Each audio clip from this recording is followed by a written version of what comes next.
Hi, my name's Bonnie Craven. I'm the Secretary of Sutton and Cheam CLP, long-term activist, but this is my first conference.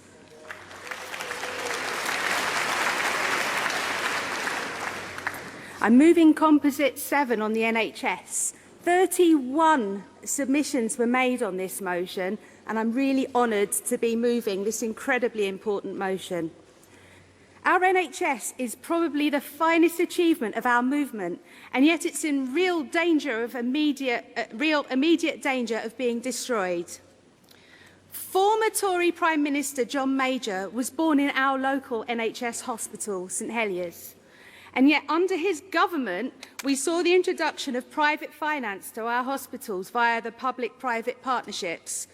These and PFI leach money from our NHS and are partly responsible for bringing it to its knees, in association with chronic and persistent underfunding.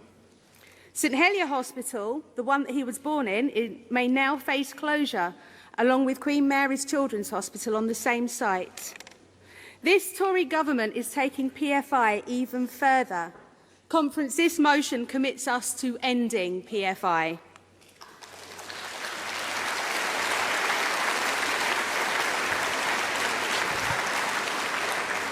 In 1988, Tory MP Oliver Letwin wrote a book called Privatising the World. This is widely regarded as the blueprint for the privatisation of our public services, including the NHS. The Health and Social Care Act 2012 removed the legal duty of the Secretary of State for Health to provide a comprehensive national health service. It also demanded contracting out in the NHS and the development of a marketplace.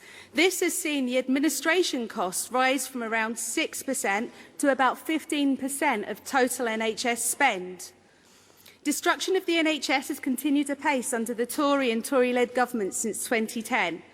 The unwanted, unhelpful, top-down reorganisation of our NHS, along with the further £22 billion of cuts by 2020, sees our National Health Service facing a real crisis. Right across the nation, our hospitals are under threat of closure. The so-called Sustainability and Transformation Plans, STPs, will be announced next month. These could see the number of England's hospitals slashed by more than half, from 140 hospitals across England to between 70 and just 44. In my own part of southwest London, we're facing the possible closure of our 3 nearest hospitals, placing intolerable pressure on the already overstretched St George's Hospital. But this is not unique to my area. These threats run right across the country, from Cornwall to right here in Liverpool. In Britain, we already have fewer beds per 1,000 people than most other countries, even including Latvia and Greece. The awarding of NHS contracts to private providers such as Virgin Care must be stopped and reversed. Money spent on the NHS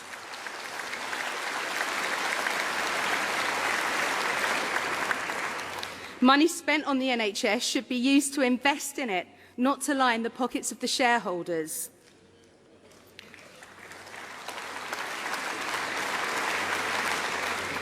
For the first time ever, our junior doctors have been forced into strike action.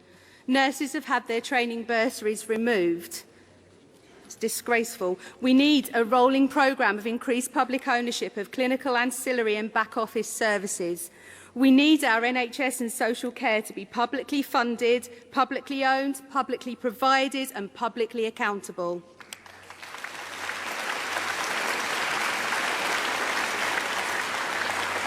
It must be a service that is comprehensive, universal and free at the point of need.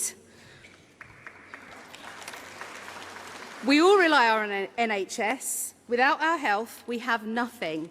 Our Labour Party must say no to the privatisation of the NHS, no to the cuts and closures in the NHS and no to the market in the NHS.